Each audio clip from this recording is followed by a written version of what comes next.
I do have you beat him. I will whoop your ass. Bro, I'll pop that gap right back in that mouth. I'll have you looking like a saber gap tooth tiger. Oh my God, I'll do you dirty. Bro, I ain't gonna lie, bro. You suck. You lost oh my, here we go. I don't care. Not the same fighter. Hey, not the same fighter. Not the same. Hey, when I put a beat on you, what are you gonna say? When I put a beat on you, what are you gonna say? I was there. Hey, no, when I put a beat on you. I'm talking about you. You got no power. You got no power. And you lost. And you still scared him to this day. No, you, bro. I'm gonna knock that gap right back in your mouth. I'm gonna knock that gap into your mouth again. Hey, you fix the teeth. You fix the teeth, but I'm gonna knock that right back in. I'm gonna put bam, bam. It's Shakur's time right now. Yeah, let's do it. Hey, this is like back in the days, right? It's the biggest fight right here. No, I thought you was bigger than this, bro. You know I'm not big. Wait, why do you think I was big? God, oh man. Wait, good luck. Shakur Stevenson wasted no time once things wrapped up. He quickly went live for an interview and delivered a sharp, direct message aimed right at Ryan Garcia. He's right there, Shakur Stevenson. Let's go. Let's run that. Hey, I want to be a great champion, and I'm not scared of. I fought Devin Haney. I'll fight Shakur Stevenson. I'll fight anybody. Let's go. You know, Shakur Stevenson, Ryan. Shakur Stevenson was on our DAZN broadcast earlier, said he's levels above you right now. What do you think of that? The thing is, like, you got to have some type of punching power to get me off you, because it'll be a different style, and I'm not going to hit him light. Nah. Every time I'm putting it on him, you know? I want that fight. Shakur, let's get it. I see you. Hey, I like the hat. You look fly, but I want that work. Let's get it. In a composed tone, with an intense stare, he made it clear that if Ryan truly pushes for that matchup next, it won't just be a technical loss. He's predicting a decisive and punishing knockout. Shakur versus Ryan. I think he wiped the floor with him. You know, I don't think Ryan gonna be able to hit Shakur like Barrios. Barrios was right there to be hit. Barrios was too slow. Barrios didn't have no game plan. He followed them the whole fight. And Shakur is not going to be that fighter to be hit on. What made it even more unsettling was how he spoke, as if he had already seen the result play out in his mind. There was no shouting, no showmanship, just a quiet, controlled intensity that felt far more intimidating than any over-the-top trash talk. We're very fast. You're going to see people that are quick back and forth. And Shakur knows that he can't get lazy with me at all. That's why, like, he was looking at me right now and goes, "Ooh, you're not even big." I'm like, "Bro, you were scared if I was big? That's crazy. Like, that's what you were scared of?" All right. So I got a little glimpse on what he was kind of worried about. But size don't win fights at all. You seen that today. Mario was bigger than me, but I was quicker. At the same time, following his victory against Mario Barrios, Ryan Garcia didn't act like someone content with the result. Still riding the rush of the moment, he took the microphone and wasted no time challenging Shakur Stevenson. He spoke about dismantling that savant reputation and showing that raw speed can outshine slick technique when the pressure is at its peak. What happens in a Shakur fight? How does it end in your opinion? Decision, knockout? We'll hit him with a body shot, he's done. Why the body shot? He can't take this body shot. We already know. Really? Yeah, and he doesn't have a better jab than my son. My son has an awesome jab. We beat him in the amateurs, okay, with the jabs. When Ryan was young, Ryan was only 16 years old. But he qualified 17, 18 with Shakur. Shakur was on that level. So if you're within 2 years, they're going to put you in that category. Okay, and I said, Ryan, we didn't know Shakur. They didn't know us. But I said, you know what, Ryan, let's work on that jab. And Ryan was throwing that beautiful jab, pop, pop, pop. I said, okay, that's what we're going to work on. Let's start off there. That contrast feels almost cinematic. Shakur Stevenson comes across like a calculated surgeon calmly forecasting the damage, while Ryan Garcia carries the energy of a storm, aggressively calling for the toughest challenge he can get. I'm open to all those, whatever. Shakur, somebody that I fought in the amateurs, and we went at it, and I felt like I beat him. But, the politics in the USA boxing at the time were a little different, and I still got a chip on my shoulder. I've been wanting that rematch for a minute. Hopefully we get it. And, when my hand heals, I'll be looking for that opportunity. One is guaranteeing calculated pinpoint damage, while the other is bringing raw, unpredictable explosiveness. If that clash actually happens, it goes beyond a simple bout. It becomes a showdown of contrasting styles fueled by confidence, talent, and intense mental warfare. Oscar, apologies if you've already been asked about these two opponents, but what do you think a fight with Shakur Stevenson looks like? They talked about fighting each other next. What do you think that fight would look like? I love the fight. I mean, look, there's so many options there for Ryan now. Everybody wants to fight him. Everybody wants to dethrone the pretty boy, you know? And now that he has a world title, everybody's after him. So yeah, I think it's a matter of just regrouping, let Ryan rest, and he'll make his decision. That looming warning from Shakur Stevenson about what's coming next quickly gets overshadowed when Henry Garcia steps forward with raw emotion, turning the moment into anything but a calm celebration. As years of pressure, criticism, doubt, and redemption seem to spill out all at once. As soon as he shuts down the rumors surrounding Ryan Garcia and calls them fabricated, it feels like pure protective instinct taking over, not just standing up for a fighter, but defending his son's name in real time. While Ryan continues to insist, he's been tested throughout his entire career. Ryan's been doing testing his entire career. He's fought for interim titles. When he fought Tank Davis, we were doing VADA testing and it wasn't for a title. He's been testing his entire career. Every single time we set up a fight, we sign a contract, there's VADA testing.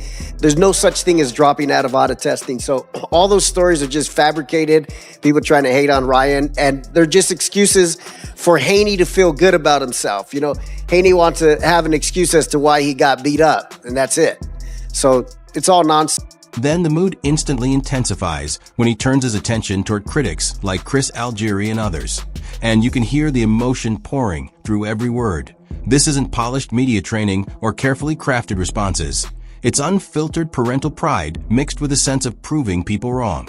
And just real quick, I want to go back to the haters because I got to let this off my chest because I won't be able to sleep.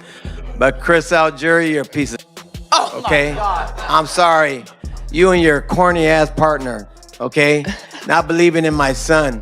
Sergio Mora, I ran into him and he said, no, your son made me a believer, so I'm not gonna go too hard on him, okay? Robert Garcia, weird, man. Oh, my son can't go over 6 rounds? Sorry, dude. They don't know my son. I know my son, okay? And every father should know their son. At the same time, Ryan Garcia brings a completely different presence to the moment, more composed and thoughtful, taking time to appreciate his team, while there's also a quiet moment where Golden Boy Promotions gets a subtle nod from Ryan Garcia after all the tension, which comes across as a sign of growing maturity amid the chaos. It suggests a fighter starting to value the work and preparation behind the scenes rather than just the final outcome. Meanwhile, as Henry Garcia continues expressing years of defensive emotion and frustration, the whole post-fight scene takes on a deeper layer, turning the win into something. Well, let me say something real quick. I want to thank Golden Boy Promotions. I know people like to put us together as beef. I guess it sells, but, you know, I don't hold grudges, and I always want to keep positivity, and I just want to say thank you for all that you've done in my career. And I appreciate it. There's even a subtle nod from Golden Boy Promotions in Ryan Garcia's remarks, hinting at a more mature mindset focused on growth and preparation rather than just the win, while Henry Garcia continues expressing years of emotion and frustration, turning the post-fight moment into something that feels less like an ending and more like a statement to everyone who doubted the journey. All right, let's go. Well, the answer to your question is, yeah, I know he did it for me, but I told him before, we had dinner last night, and I said, you know what, Ryan? I said, I appreciate that. I said, but you know what? You've already won. The emotional, defensive energy coming from Henry Garcia suddenly shifts once Joe Goosen begins speaking, moving the atmosphere from protective intensity to calm, precise honesty. His relaxed humor at the start sets an easy tone, but when he remarks that that's exactly how Ryan fights, it reads more like experienced acknowledgement than surprise, an expert recognizing a fighter's identity without excuses or exaggeration. Good question. What were your thoughts on Ryan's performance? Look, that's exactly how Ryan fights. That's exactly how I knew he was going to fight. We tried to prepare for it as best we could. I think, aside from that knockdown in the first round and a few other shots Ryan landed, we blocked a lot of his shots.